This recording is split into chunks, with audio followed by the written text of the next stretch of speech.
اور پھر جعفر کا، اور پھر ساتھ ساتھ کہا کہ جب تینوں حکمرانوں کی شہادت ہو گئی اور ساتھ ساتھ وہ کہتے ہیں عبداللہ بن رواحہ جو شعر کہتے ہیں، اور اس وقت بھی وہ شعر کہہ رہے ہیں کہ ہم تعداد پر لڑتے ہیں، کہا کہ عبداللہ بن رواحہ رضی اللہ تعالیٰ عنہ نے جھنڈا اٹھایا اور پھر وہ شہید کر دیے گئے۔ اللہ کے نبی صلی اللہ علیہ وسلم کی آنکھوں کے سامنے منظر بتایا جا رہا ہے۔ لوگوں، اپنے انتصاب پر فخر کرو، اپنی ہمت میں بلندگی پیدا کرو، اپنے ایمان میں تر و تازگی پیدا کرو، اپنے ایمان کو جلا بخشو۔ کہا کہ ایمان ہماری طاقت ہے، ان چیزوں کو پڑھو، یاد کرو، یہ ہمارے اسلاف تھے جن کی ایمان بڑی طاقت تھی۔ غزوہ موتا کا یہ منظر اللہ کے نبی صلی اللہ علیہ وسلم کی آنکھوں میں بتایا گیا۔ کہا کہ زید بن حارثہ شہید ہوئے، جعفر بن طیار شہید ہوئے، عبداللہ بن رواحہ شہید ہوئے۔ اب اللہ تبارک و تعالیٰ نے اپنی تلواروں میں سے ایک تلوار خالد بن ولید کو اٹھایا، اس نے تلوار سنبھالی۔ خالد بن ولید سیف اللہ، اللہ کی تلوار، 9 تلواریں جن کی ہاتھ سے اس جنگ میں ٹوٹی۔ وہ شام کا میدان تھا، سریا کا میدان تھا۔ کہتے ہیں کہ 9 تلواریں کافروں کو مارتے مارتے ٹوٹ گئیں اور مجھے کوئی تلوار نہیں ملی، تو میں نے ایک لوہے کے ٹکڑے سے کام لیا اور اسی سے آخر وقت تک لڑتا رہا۔ دوستو، عزیزو، ماں اور بہنوں، یہ شام کی سرزمین ہے جس میں ہمارے اسلاف نے اسلام کی ترقی کا جھنڈا لگایا، اور اسلام کی اشاعت اور ترویج کیسے کیسے علماء اس سرزمین میں پیدا ہوئے۔ ابن قیم رحمہ اللہ، امام ابن تیمیہ رحمہ اللہ، سرزمین شام میں ابن کثیر رحمہ اللہ، کیسے کیسے علماء تھے جو اس سرزمین کو علم کی روشنی سے جگمگایا اور علم کی روشنی سے اس زمین کو آباد کیا۔ تو کہتے ہیں کہ اس سارے غزوہ موتا میں اتنی تعداد ہونے کے باوجود صرف مسلمانوں کے 13 لوگ شہید ہوئے۔ اللہ اکبر۔ باقی اللہ تعالیٰ نے غلبہ عطا کیا، 2 لاکھ آدمیوں کے خلاف غلبہ عطا کیا۔ تو کہنے کا مطلب یہ ہے کہ مسلمان کبھی پست ہمت نہیں ہوتا۔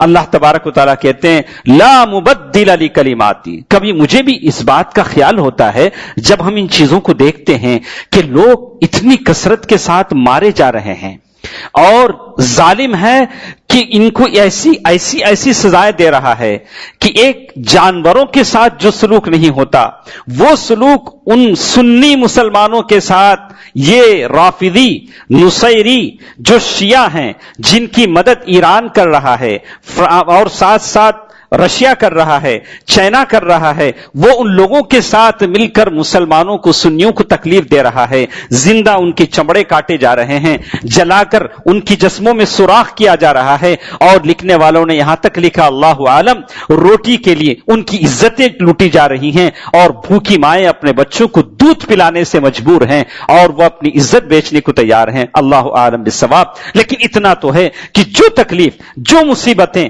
اور جس آزمائش سے وہ لوگ گزر رہے ہیں، اس کے خلاف ہماری کیا ذمہ داری بنتی ہے؟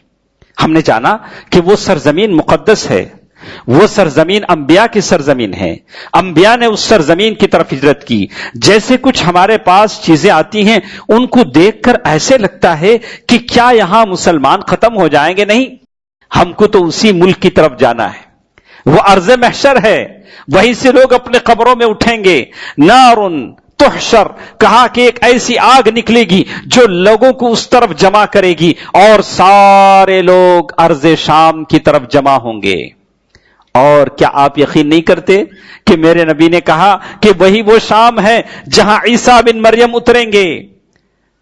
کہا کہ وہ دمشق کی مسجد ہوگی، شرق دمشق، اور وہاں عیسیٰ بن مریم قیامت سے پہلے آئیں گے، اور جس پر ہم یقین ہے کہ وہ ملک ختم نہیں ہوگا، وہاں اللہ کا دین ختم نہیں ہوگا، بہت ساری چیزیں باقی ہیں۔ اللہ کے نبی صلی اللہ علیہ وسلم نے فرمایا کہ ایمان وہاں موجود رہے گا فتنوں کے زمانے میں، اللہ تبارک و تعالیٰ کی دین کی سر بلندی کے لیے کوشش کرنے والے وہاں موجود ہوں گے، عیسیٰ علیہ السلام وہاں آئیں گے، اور دجال جو ساری دنیا گھومے گا لیکن مکے میں داخل نہیں ہوگا، مدینے میں داخل نہیں ہوگا، اور اس کا پیچھا کیا جائے گا۔ عیسیٰ علیہ السلام اس کا پیچھا کریں گے، باب اللط پر اسے قتل کریں گے، اور 40 دن تک وہ زمین پر رہے گا، اور 40 دنوں میں سے پہلا دن سال کے برابر،